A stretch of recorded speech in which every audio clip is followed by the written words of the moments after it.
Welcome to Talking Music. Chris Benson's here, and there's some great Beatles and Paul McCartney YouTube channels out there. Andrew Dixon is one of my favorite. So I hope I'm not treading on anyone's toes by doing this, but I just thought I'd do a video about the first Paul McCartney Archive Collection release because I've had all this music and I've never got around to listening to it all, especially the bonus tracks. And so I thought, you know what? I'm 12 years behind because the Band on the Run Archive Collection was released back in 2010. And I thought, you know what? It's time I caught up, really. So I'm going to go through the Archive Collection and go through them in the order that they've come out. So in theory, Band on the Run would be first, then we've got McCartney would be next because that was in 2011, and then I think it's McCartney 2 after that. So we'll see how it goes, and if you like them, we'll carry on. But certainly, I'm going to talk about Band on the Run now, which was released over here in the UK on the 30th of November 1973. It's a great album. It's an absolutely fantastic album. And of course, if you're wondering about the cover, it's got Michael Parkinson on, the chat show host, Kenny Lynch, James Coburn. I always forget he was on the cover. Clement Freud, Christopher Lee, and the boxer John Conte. That's a great quiz question, that. I should use that one of these weeks. But I remember only discovering the album, I'd say about 15, 16 years ago.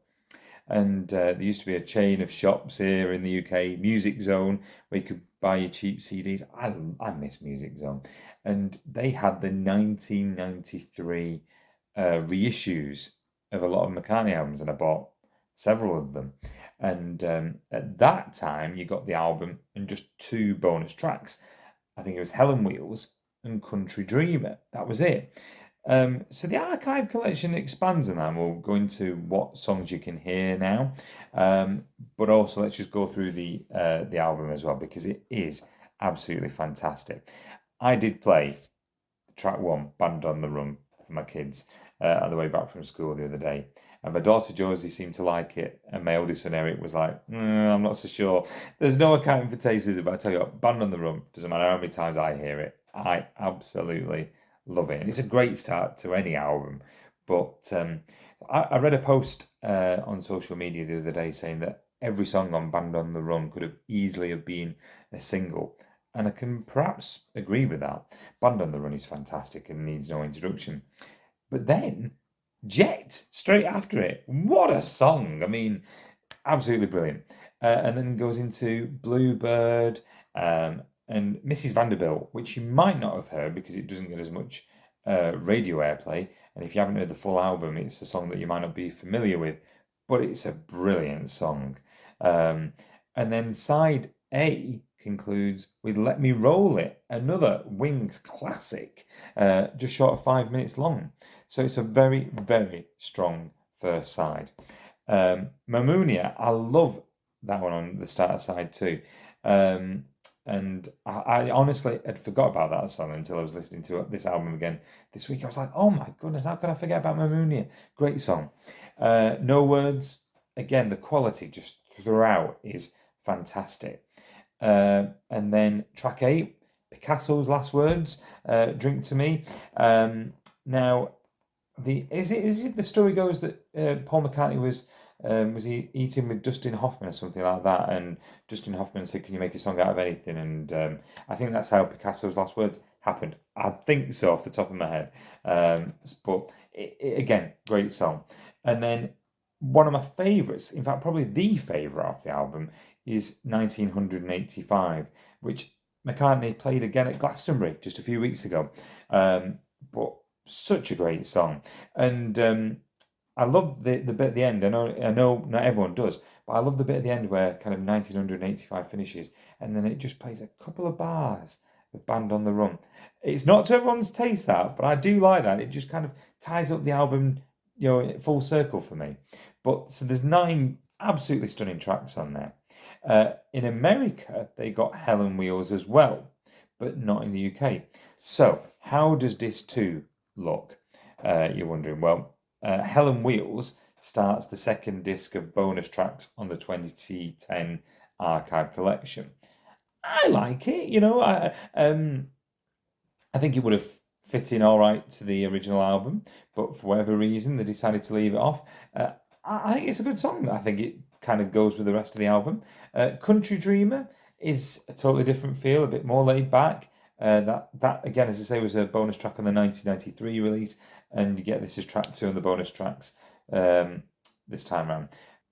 So track 3 to 8 then feature 6 tracks from One Hand Clapping, and you can check out, if you bought the release, the One Hand Clapping footage is on the DVD that comes with the special and deluxe editions. But if you're here for the audio, you at least get 6 tracks from One Hand Clapping within the second disc.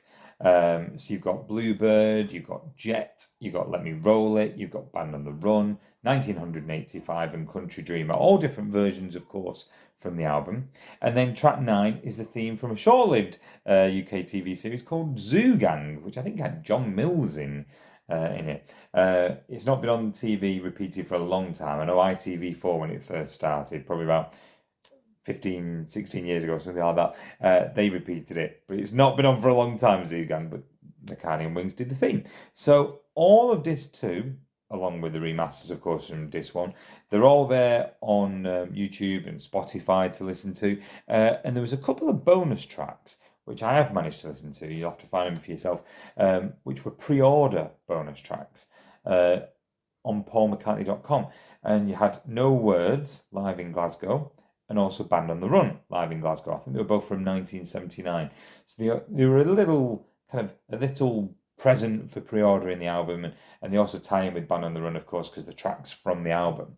But you can only get them if you pre-ordered the album. So I like them. They're a really nice addition. So again, if you've heard these, let me know what you think. But such a strong album and such a strong start to the archive collection as well. It really is. And I've lost count, as I say, how many times I've just been able to listen to this album, just play it at night in full with my headphones on, and just absolutely lose myself in it. It is one, if not McCartney's finest work.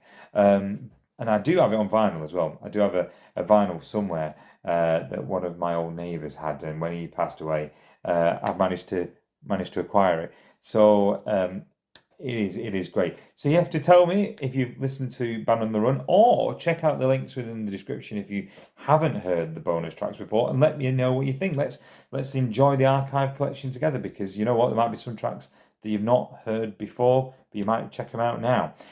So don't forget to like and subscribe. And if you want the second archive collection release, which would be McCartney 1, going back to 1970, let me know, and I'll get that done soon. Thanks for watching. Bye-bye.